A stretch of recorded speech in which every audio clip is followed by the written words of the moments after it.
Hey guys! Tonight we're diving headfirst into one of the most misunderstood and over-glamorized jobs in medieval history. You've seen the hooded figures leaping across rooftops, blades gleaming in the moonlight, vanishing into the shadows like whispering ghosts. Well, hate to break the fantasy bubble, but being a real medieval assassin, it absolutely sucked. So, before you get comfortable, take a moment to like the video and subscribe, but only if you genuinely enjoy what I do here. And let me know in the comments where you're tuning in from and what time it is for you. It's always fascinating to see who's joining us from around the world. Now, dim the lights, maybe turn on a fan for that soft background hum, and let's ease into tonight's journey together. You didn't choose to be an assassin. Life twisted your arm behind your back, shoved your face into the mud, and whispered, either kill or starve. Most assassins weren't born into secret societies or trained in mountain monasteries by monks with swords. No, they were orphans, outlaws, or soldiers who got too good at stabbing things and too unpopular to stick around afterward. One bad battle, one debt unpaid, one family lost to plague, and suddenly the only door left open was the one marked extremely questionable decisions. Picture this. It's the year 1257. You're not some elite shadow warrior. You're a limping ex-mercenary, teeth rotting, with one good eye and two names on your death list. Yours, and whoever you're being paid to get rid of. There are no signing bonuses, no guild perks, no brooding mentor handing you a legendary blade. Just a note passed under a tavern table and a payment pouch that clinks with coins thin enough to question. And guess what? Nobody wants to talk to you. The people who hire you don't meet your eyes. The ones who know what you do cross themselves twice and walk away fast. You're not a secret agent. You're an accident that keeps happening to powerful people. Sure, you might have a decent grip on climbing things or sneaking into wine cellars, but it's not a skill set. It's desperation with a sharp object. Every morning you wake up with two thoughts. 1. Do I still have all my fingers? 2. Who might be trying to kill me today? Because being a killer doesn't exactly inspire loyalty. Especially when your client is a duke who drinks like a fish and double crosses like it's a hobby. Oh, and you better believe they'll set you up the moment your usefulness drops below moderately lethal. Your living conditions.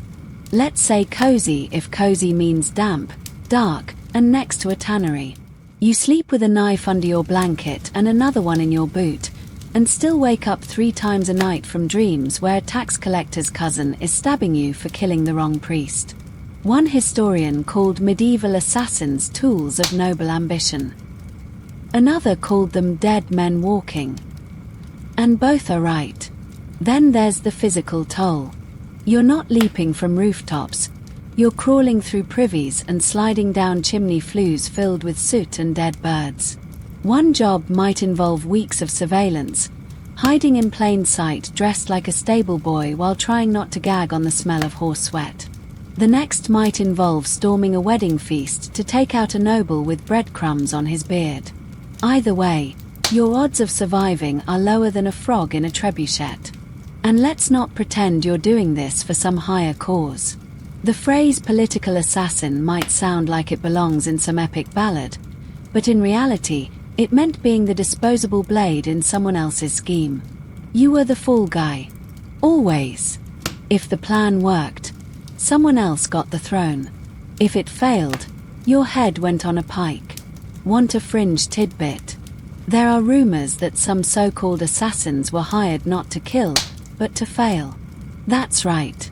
Send an obvious thug after your rival just to make them paranoid and waste their coin on guards while you work a different angle. It's like being a chess pawn that gets captured on purpose, except, you die. Historians still argue whether there was ever a formal assassin class in medieval Europe. The Hashishin of the Middle East had structure, purpose, a code. European versions were more like freelance nightmares in bad cloaks. Some may have acted as spies, others as saboteurs, but most were just poor folks with a blade and an expiration date. And you weren't alone in your misery. You had competition. Others desperate enough to take the same job, often at half the price. Which meant every tavern was a death trap, and every new face might be there to finish what you failed to start. Trust was a luxury you couldn't afford, and neither was armor. A single unlucky glance, a knife in your back, and you were just another name muttered behind closed doors. So why did anyone become an assassin? Why stick with it when every job ends in blood, betrayal, or both? Because in the medieval world, options were as scarce as decent bread. You could beg, steal, farm rocks, or gamble on death for hire. For many, that last one looked like the fastest route to coin, until the coin ran out, or your luck did. And still, each night you sharpen your blade, patch your cloak, and go over the plan for the 100th time. Not because you're brave, but because there's nothing else left. Let's be honest, your training as a medieval assassin didn't look anything like the sleek, choreographed sequences you've seen in modern movies. There were no sparring partners in silk robes, no slow-motion flips, and certainly no lectures about inner peace. Your training, if you could even call it that, was closer to surviving a medieval version of a bar brawl held on top of a moving cart. One historian described it as a crash course in desperation. Charming.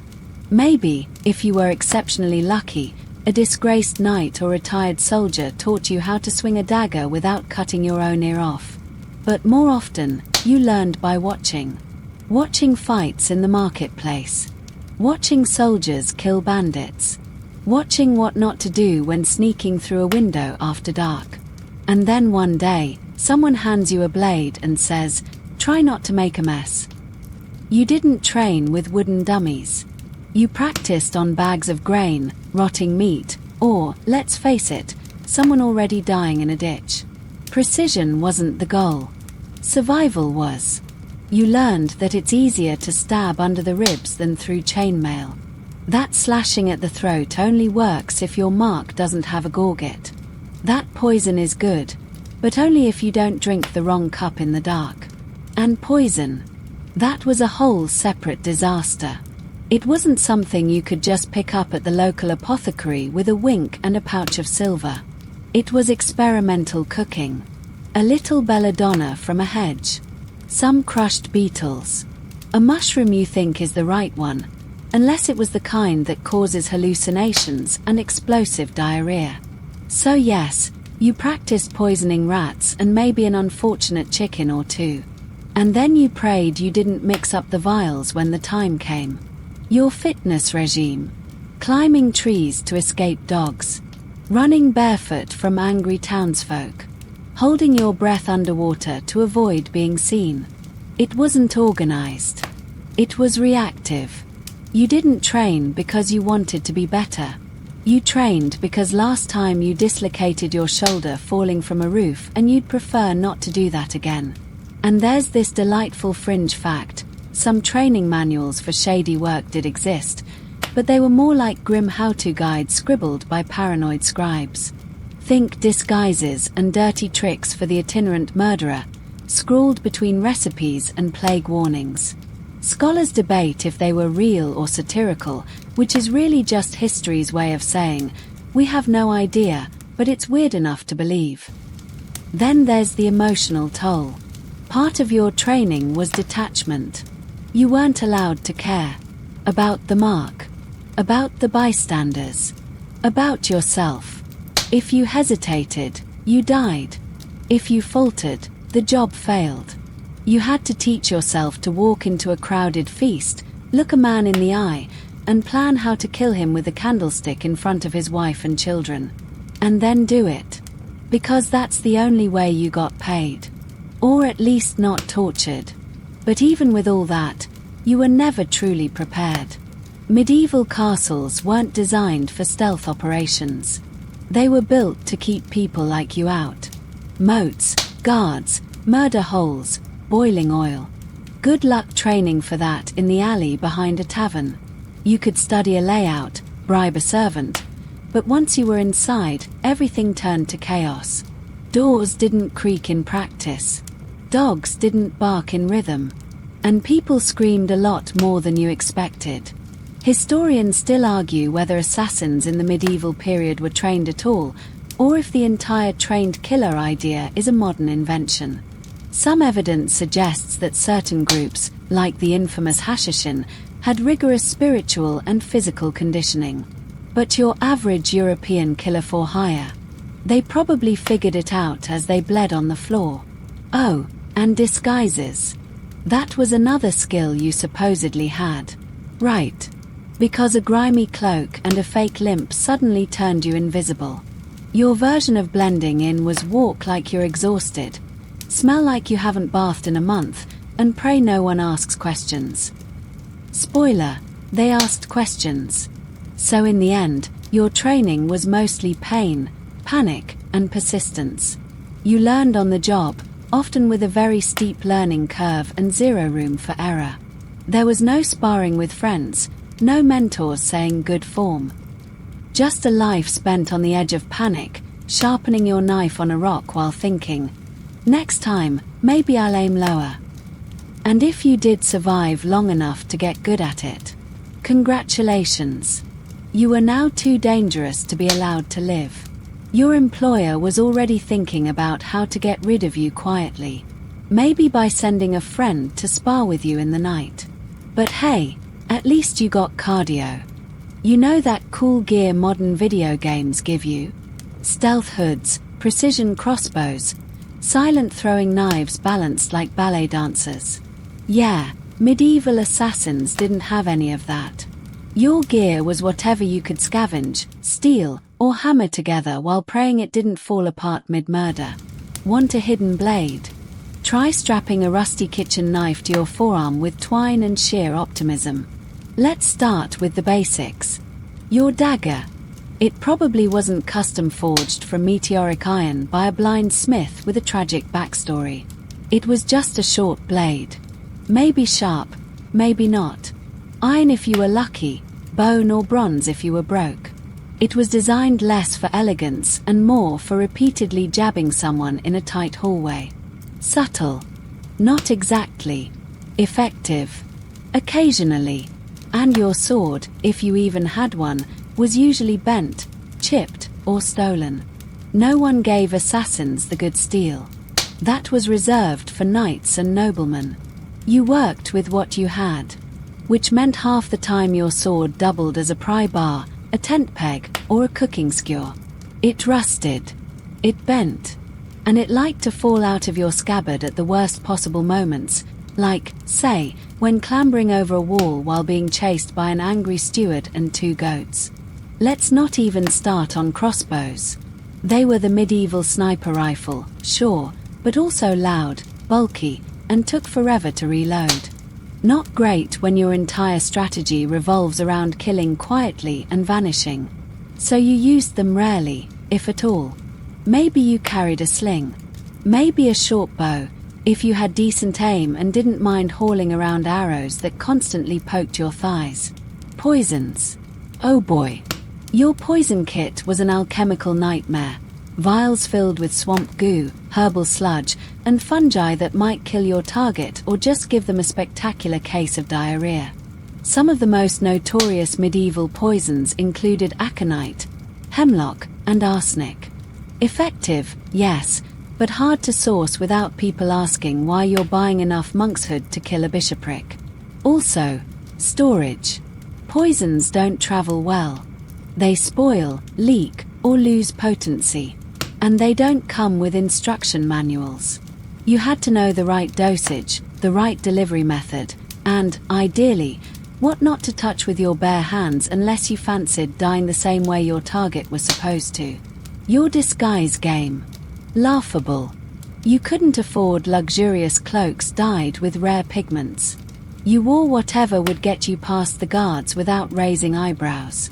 That meant sackcloth robes, mud-stained tunics, or fake pilgrim badges that fooled no one but possibly the chickens. And yes, you smelled like compost. A medieval assassin in full gear wasn't mysterious. He was suspiciously wet and probably covered in mildew. One quirky fact. Some assassins supposedly wore hollow rings or brooches that could hold a tiny dose of poison. Sound cool? Sure. Also totally impractical unless your target was patient enough to suck on your finger for a few minutes. Which, historically speaking, rarely happened outside of very specific court scandals. Historians still argue whether such gadgets were widespread or just medieval rumor mill creations. Legends whispered in taverns by men who barely knew how to sharpen a knife, let alone conceal one in their belt buckle. And then there were boots. Not silent ninja tabi boots, but heavy leather ones that squished in the mud and squeaked when wet. You might try wrapping your feet in cloth to soften your step, but then you'd slip on a stairwell and break your ankle trying to be stealthy.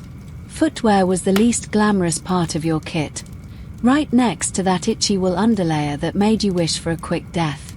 You probably carried a pouch with a few essentials: flint for fire, twine for tying things or people, maybe a wax-sealed letter of contract if your employer was especially posh and paranoid. But most of your tools were improvisational.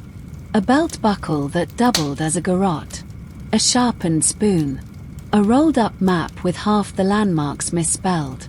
Even if you were part of a rare and organized group, say, a proto-guild of hired killers, you still weren't outfitted like a hero.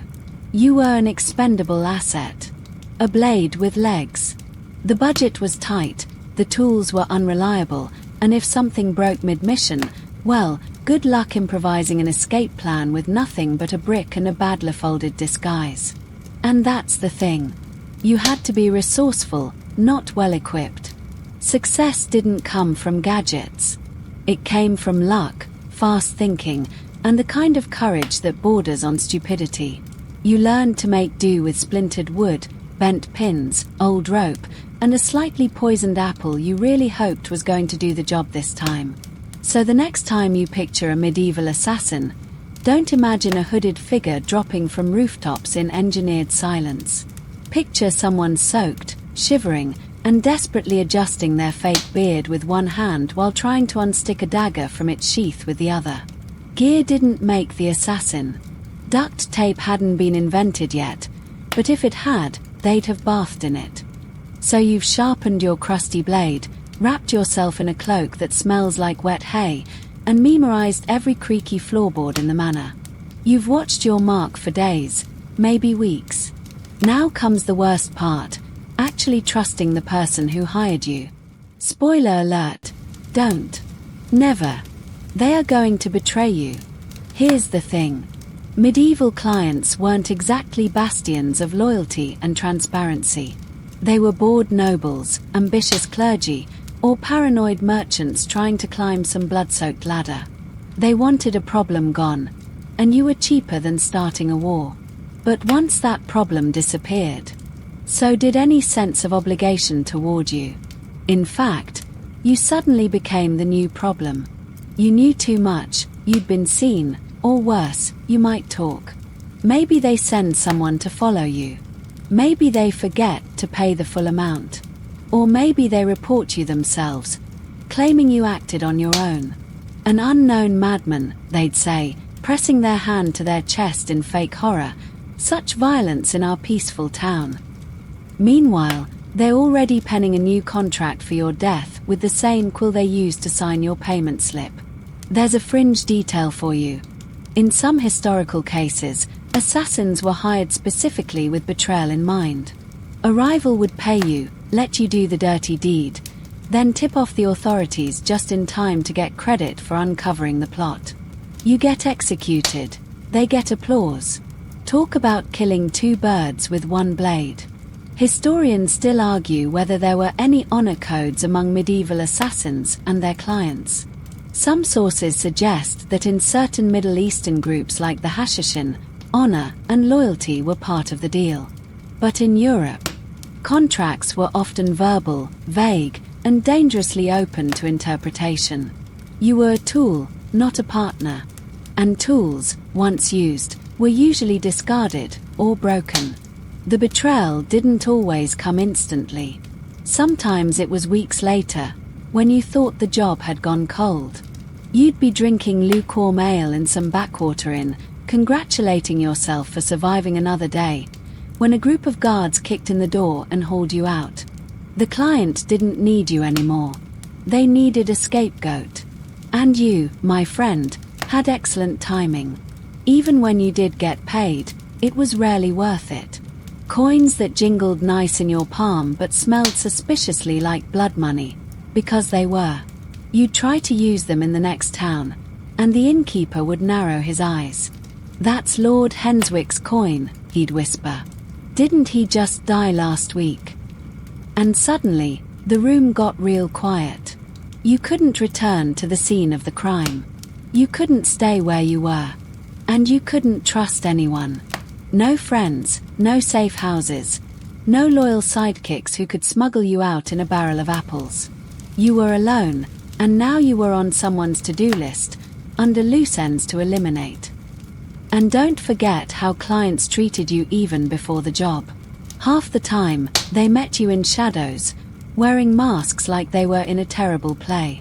They spoke in cryptic riddles, demanded absolute secrecy, and offered just enough gold to make you curious, not enough to make you rich. You weren't seen as a human. You were an unpleasant necessity. Some would feed you elaborate lies about how the target was corrupt, abusive, or cursed. You'd hear sob stories, dramatic gasps, tales of betrayal. And maybe, for a moment, you'd feel like a righteous blade of justice. That feeling usually ended when you found out the corrupt duke was a decent man with 3 kids and a fondness for poetry. You were played. Again. So yes, betrayal wasn't a possibility. It was a certainty. You planned for it. You expected it. The moment a client offered you a job, you were already deciding where to run afterward and who you might have to kill next to stay breathing. It was less about completing the job and more about surviving the consequences. And if by some miracle, a client didn't betray you, if they paid in full, covered your tracks, and sent you off with a genuine thank you, well, that probably meant they were planning to hire you again. And that was somehow even worse. Because repeat clients weren't any more trustworthy. They were just more efficient at lying. Your whole career was one long string of double crosses, near misses, and desperate nights hiding in root cellars while muttering, "Should have been a monk." But monks didn't get hazard pay. Not that assassins did either. You were more likely to be stabbed in the back than praised for your stealth skills.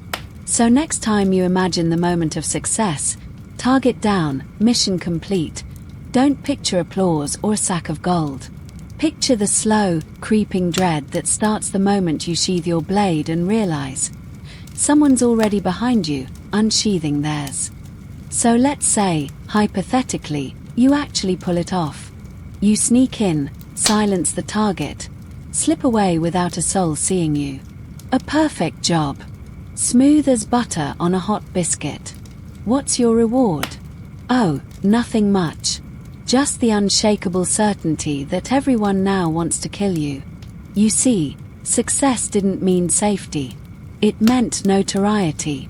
If word got out, and let's be honest, it always did, that someone had managed to assassinate a noble, a priest, or even just a particularly loud merchant, the town buzzed with gossip like bees drunk on fermented honey.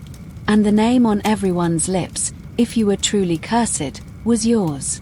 Or at least your description. Or your last alias. The point is, people started looking. Guards started doubling shifts. Town criers started shouting, "Assassin in the city!" They'd bellow. Keep an eye out for a man with a limp and suspicious shoes. Never mind that you didn't limp and your shoes were just fashionably tragic. The hunt was on, and success had painted a target on your back in permanent ink.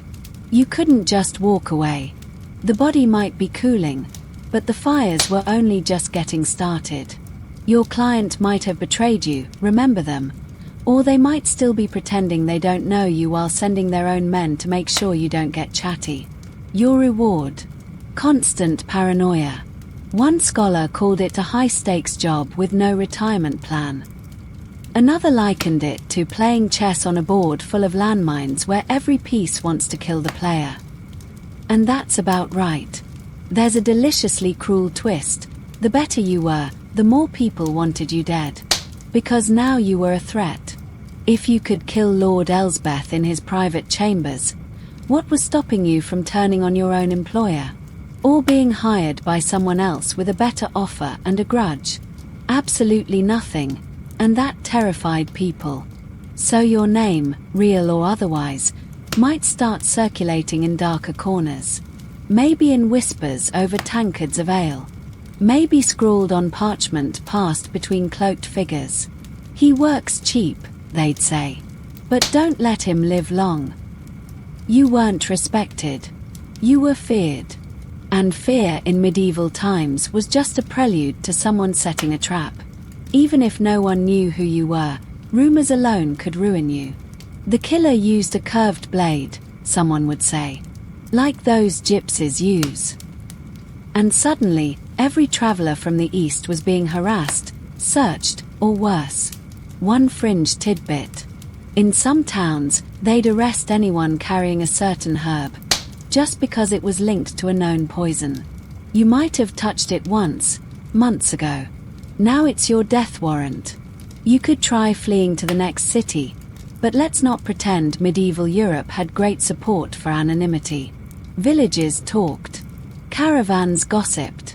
And sooner or later, a sketchy bard would sing about the shadow in the rafters and describe your entire escape like a poetic snitch. Congratulations. You're legend now. Also, doomed. Historians still debate whether successful assassins were ever truly free after a job well done. Some say there were shadowy networks that helped them disappear, change names, forge documents. Others argue most didn't live long enough to use them. They got cocky. They got sloppy. Or they trusted someone with a bad haircut and a worse conscience. Let's say you kept your mouth shut. Moved only at night. Switched clothes, names, even facial hair. Eventually, someone would still recognize the way you walk, the way you chew bread, the fact that you always sit near the door and flinch when someone drops a spoon. Paranoia becomes your closest friend, and your only defense. And gods forbid you left anything behind. A distinctive blade. A glove with an embroidered edge. A half-finished doodle in your rented room of the local lord tripping over a cow. Because people notice things. And if they didn't notice them, they made things up. I saw him melt into the shadows, someone would claim. He had eyes like coals and moved without sound. That's not cool. That's damning. Now they're burning haystacks to find you. Even your own body starts working against you. Stress wears down your reflexes. Hunger makes your hands shake. You sleep light, you eat fast, and you trust no one. Not even the friendly innkeeper who brings you extra bread, because that bread might be laced with whatever you used on Lord Elsbeth last week. So no, success didn't mean the job was over. It meant you had a new job, staying alive while everyone, from guards to gutter snipes, tried to guess who you were. And once someone got close, you had two options: kill again, or run faster than you ever have in your flea-bitten boots. You became the ghost of your own handiwork. A shadow chased by the echoes of a blade that, once drawn, never quite went back in its sheath. Success was a door, and behind it, 1,000 more doors that all led to your doom.